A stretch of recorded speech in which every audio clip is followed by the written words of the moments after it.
Hello everyone. Jai Hind all of you. Students, today we will start a new poem. This is poem 4 of class 11th English. The name of the poem is Childhood, which is written by Marcus Nathan. In this part, I have taken first two paragraphs. And before going through the explanation of the poem, let us come to the poet, Marcus Nathan, who was born on 23rd June 1975 and died at the age of 44. Because the details of his life are very sketchy, so it is unclear when and where he was died. He was a Norwegian poet, or in other words, we can say that he was the poet of Norway. Norway is a place, वो Norway से belong करता था.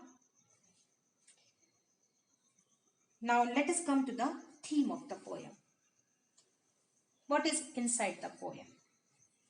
In his poem Childhood, he means poet. Poet is trying to find the moment when he lost his childhood.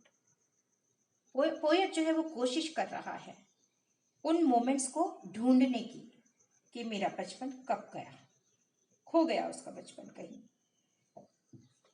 He wonders when and where he lost his childhood. यहाँ पे दो question आ रहे हैं, when and where, कब गया कहाँ गया. In this quest to find the moment he grew up. और इसी उलझन में, इसी परेशानी में, किस परेशानी में, इन मोमेंट्स को ढूंढने में जो खो गए थे वो धीरे धीरे बड़ा हो गया है. आई ग्रू अप, पोएट जो था वो बड़ा हो गया. He highlights that he lost his innocency and faith. और वो ये हाईलाइट कर रहा है कि वो अपनी मासूमियत खो चुका है, भरोसा खो चुका है. भरोसा कैसे खो चुका है? क्योंकि लोग जो हैं वो जो बातें बताते हैं उनमें कहीं कोई सच्चाई नहीं है, इसलिए वो कह रहा है कि भरोसा भी खो गया. He believed that he has lost his innocency and purity of his childhood to some unknown and unforgettable place. उसे ऐसा लगता है कि उसका बचपन जो है कोई अननोन जगह पर चला गया है, कोई अनफॉरगेटेबल प्लेस पर चला गया है. अब उसके अंदर क्या आ गया है? रैशनलिज्म आ चुकी है. What is rationalism? देखो first paragraph. Let us come to the poem here now. अभी मैंने आपको थीम तो बता दी है, अब हम पोएम की तरफ आते हैं.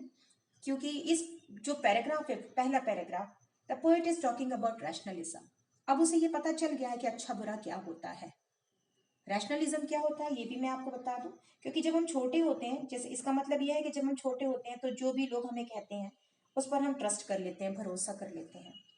लेकिन रैशनलिज्म एक ऐसा ओपिनियन है, एक ऐसी थिंकिंग प्रोसेस है जिसमें आप उसी चीज पर भरोसा करते हैं जिसे प्रूव किया जा सके, जिसकी रीजनिंग हो सके. This is called rationalism. और यहाँ पे जो स्टार्टिंग हो रही है पोएम की, वो व्हेन डिड माय चाइल्डहुड को ये क्वेश्चन से हो रही है. वो अपने आप से पूछ रहा है मेरा बचपन, व्हेन डिड माय चाइल्डहुड को, मेरा बचपन कब चला गया. When was it the day I ceased to be 11.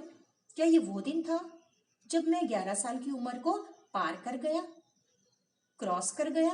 तो हो सकता है पोएट जो है वो 12 साल का हो गया हो सकता है वो 13 साल का हुआ, या इससे भी बड़ा हो सकता है. तो वो अपने आप से ही कह रहा है, पूछ रहा है. The poet begins the poem by putting this question to himself. He wonders when his childhood leave him and where could be found now. वो उसको ढूंढ भी रहा है कि वो कहाँ मिलेगा, कहाँ मिल सकता है. सो was it the time I realized that the hell and heaven could not find in geography and therefore could not be. ये तीनों लाइनें एक दूसरे से जुड़ी हुई हैं. All these three lines are interrelated. वो कह रहा है क्या, ये वो समय था जब मुझे एहसास हुआ कि स्वर्ग और नर्क जो हैं could not find in geography, कि वो मैप्स में नहीं मिलते हैं, क्योंकि जब उसने ढूंढा उनको, क्योंकि नीचे वाली लाइन कह रही है and therefore could not B, उसने उसको मैप्स में ढूंढा। ज्योग्राफी, यहाँ पे जो पोएट है ज्योग्राफी को रेफर कर रहा है, it means maps,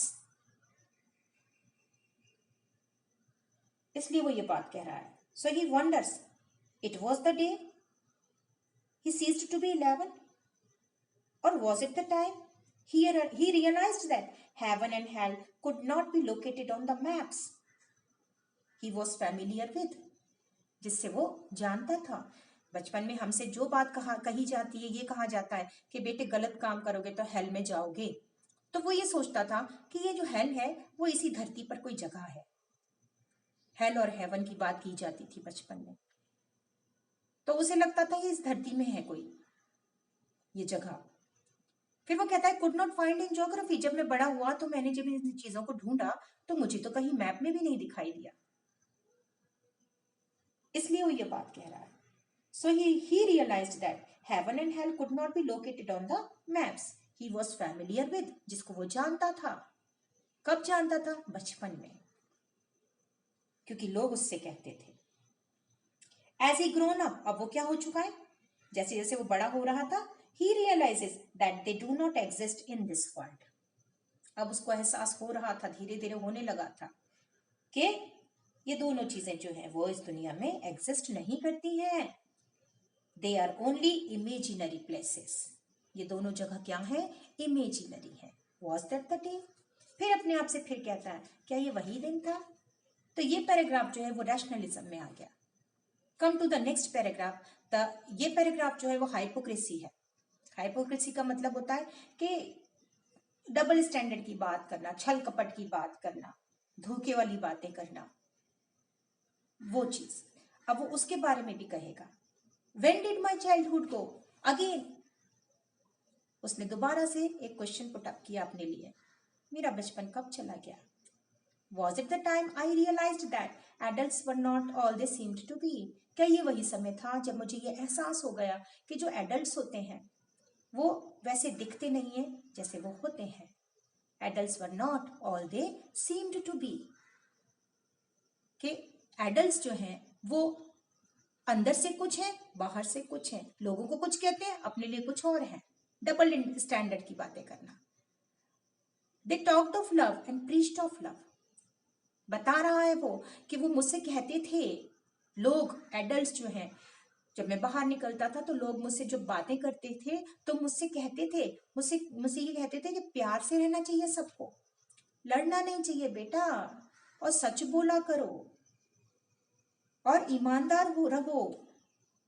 they talked of love and preached of love, preached means उपदेश देना, वो प्रीच करते थे मुझे प्यार के लिए कि भाई सबसे प्यार से बोला करो, इस तरीके से नहीं बोलते हैं, चाहे वो खुद कैसे भी हों, लेकिन लोगों को ऐसे ही सिखाते हैं। कौन? एडल्ट्स। इसलिए वो कह रहा है was it the time I realised that adults were not all they seemed to be, they talked of love and preached of love, so people followed double standards of behaviour. तो adults जो है क्या कहते थे poet को? The poet to be loving and caring, however they themselves were argumentative, violent and discourteous but did not act so lovingly।